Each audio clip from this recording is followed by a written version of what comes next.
Dan yang kelima ini yang paling penting dan paling menentukan ya harga bonsai, yaitu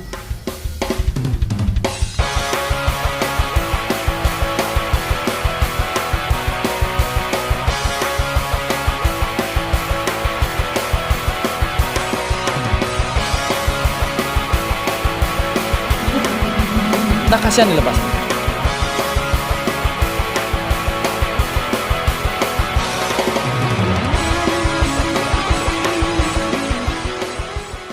Oke, sahabat bonsai, jumpa lagi di channel Bonsai Madin Bali. Di video kali ini saya akan melakukan proses perawatan dari pohon delima batu yang saya miliki, dan saya merawat pohon ini sudah 4 tahun lebih karena pohon ini sudah terlihat kurang subur, jadi harus disuburkan.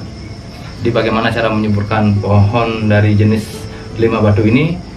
Mungkin tidak jauh beda dengan pohon-pohon yang lainnya.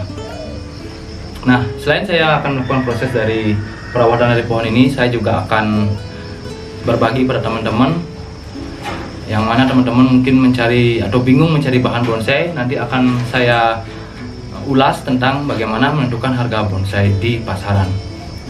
Dan karena pengalaman saya sudah sering mereview-review stand bonsai, kolektor-kolektor bonsai yang melepas bahannya, jadi saya tahu apa sih faktor-faktor penentu dari mahal atau murahnya bahan tersebut. Nanti saya akan ulas. Mudah-mudahan dengan ulasan ini teman-teman yang mau mencari bahan bonsai ada pertimbangan. Langsung saja kita mulai dari yang pertama, bagaimana cara menentukan harga bonsai di pasaran. Saya akan mengulasnya langsung melakukan perawatan dari pohon ini. Jadi yang pertama ya, gerak dasar dan juga bentuk. Jadi bagaimana bentuk pohon, bagaimana gerak dasar dari pohon tersebut. Karena semakin baik gerak dasarnya, nilainya akan memiliki nilai jual yang lebih tinggi dibandingkan dengan gerak dasar yang kurang bagus. Jadi bagaimana pohon yang memiliki gerak dasar yang bagus? Jadi pohon yang memiliki gerak dasar bagus itu sesuai dengan gayanya. Jadi ada beberapa gaya dalam bonsai.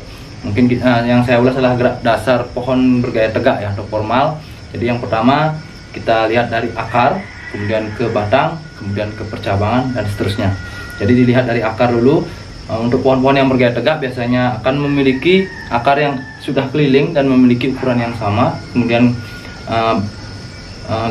gerak dari batangnya akan nirus atau ngepen atau mengkerucut. Kemudian memiliki letak percabangan yang lengkap ya, karena itu adalah gaya formal atau gaya tegak. Jadi jika ada bahan yang memiliki kaki yang sudah bagus, batang yang sudah bagus, titik cabang yang lengkap, jadi saya jamin itu memiliki harga jual yang tinggi nanti ke depannya. Karena proses atau kesusahan dalam membuat pohon yang lengkap atau gaya formal itu sangat lumayan berat. Jadi dengan proses yang sangat berat ini dan proses yang lama ini akan membuat pohon itu akan bernilai jual yang lebih tinggi. Jadi itu yang pertama ya. Itu yang pertama dari bentuk dan juga gerak dasar pohon. Kemudian yang kedua ya, jadi menurut pengalaman saya, mungkin teman-teman juga memiliki pengalaman yang lain, nanti bisa kita sharing di dalam kolom komentar. Jadi yang kedua adalah dari jenis ya, karena jenis juga menentukan harga dari bahan tersebut.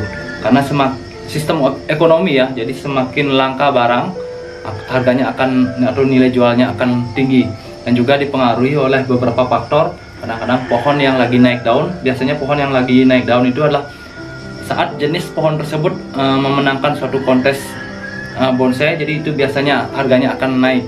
Jadi teman-teman harus mengikuti bagaimana sih pasaran dari pohon-pohon. Jadi kadang-kadang ada beberapa pohon yang lagi naik, maka harganya pun akan naik. Jenis juga sangat mempengaruhi, karena semakin langka pohon, semakin susah kita mencari pohon tersebut, maka harganya pun atau nilai jualnya pun akan lebih tinggi. Nah, itu dari segi jenis ya. Kemudian yang ketiga adalah sampai mana tahap pohon tersebut atau proses pohon tersebut. Jadi biasanya tahapannya ada dari akar dulu, kemudian ke batang, ke cabang, ke anak cabang, ke ranting, anak ranting, cucu ranting, ataupun pohon itu sudah jadi. Jadi itu juga menentukan harga dari bonsai yang akan kita cari atau kita akan beli. Karena semakin pohon itu sudah rampung atau sudah rapat, jadi pohon itu akan memiliki nilai jual yang tinggi. Jika masih bahan mentah saja, hanya bongol saja, jadi saya jamin itu harganya akan lebih murah. Kemudian yang keempat yang menentukan harga dari bahan bonsai adalah besar ya, atau ukuran. Jadi semakin besar ukuran, saya jamin pohon itu atau bonsai tersebut akan memiliki nilai yang lebih tinggi.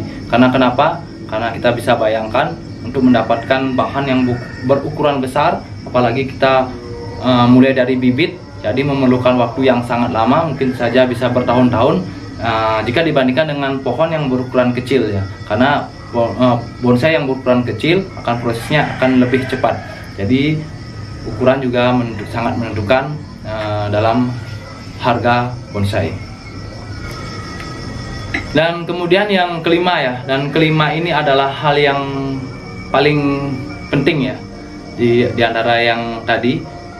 Yang pertama adalah gerak dan juga dari bentuk, kemudian yang kedua adalah dari jenis, kemudian dari tahapan sampai mana pohon tersebut, kemudian yang keempat dari ukuran, dan yang kelima ini yang paling penting dan paling menentukan ya harga bonsai, yaitu kesepakatan antara penjual dan juga pembeli.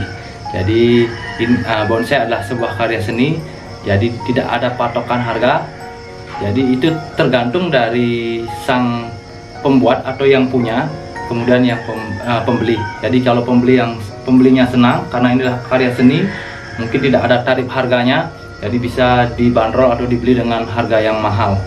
Dan juga tergantung juga dari pemilik, walaupun mungkin kelihatannya pohonnya kurang bagus atau gimana, tapi dia menyayangi pohon tersebut sehingga pohon tersebut, atau menganggap spesial pohon tersebut sehingga harganya juga dijual mahal. Jadi yang kelima ini adalah yang paling penting dan yang paling menentukan. Bonsai adalah sebuah karya seni, jadi tidak ada tarif harga atau daftar harga. Jadi kalau teman-teman senang, ambil, dan juga kita harus punya kesepakatan dengan yang punya. Jadi itu yang paling penting. Nah, sahabat bonsai, jadi 5 hal yang mungkin menentukan, atau 5 faktor yang menyebabkan harga bonsai itu mahal atau tidak. Dan mudah-mudahan dengan video ini teman-teman yang mau mencari bahan bonsai atau membeli bahan bonsai mungkin mendapat gambaran sedikit dari video ini.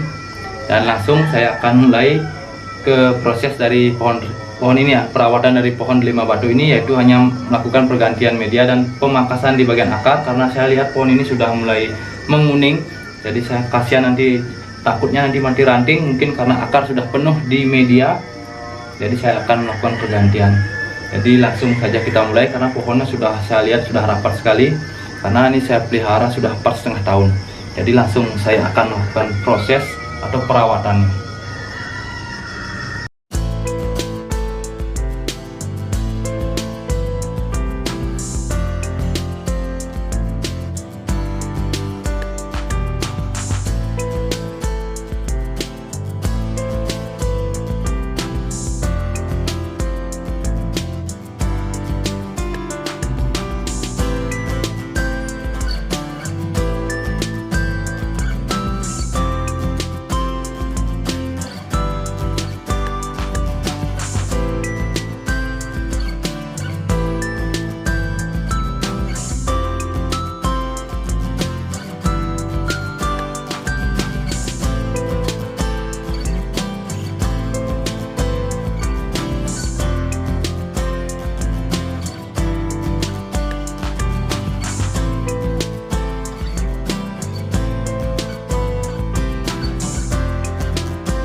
Nah, sahabat bonsai, jadi hanya itu saja.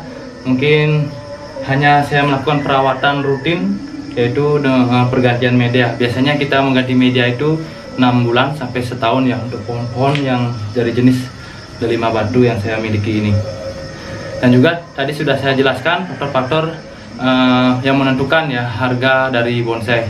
Dari harga yang kenapa harganya bisa murah, atau kenapa bisa harganya mahal. Dan sahabat bonsai, semoga video ini bermanfaat. Sampai ketemu di video-video saya berikutnya. Salam bonsai.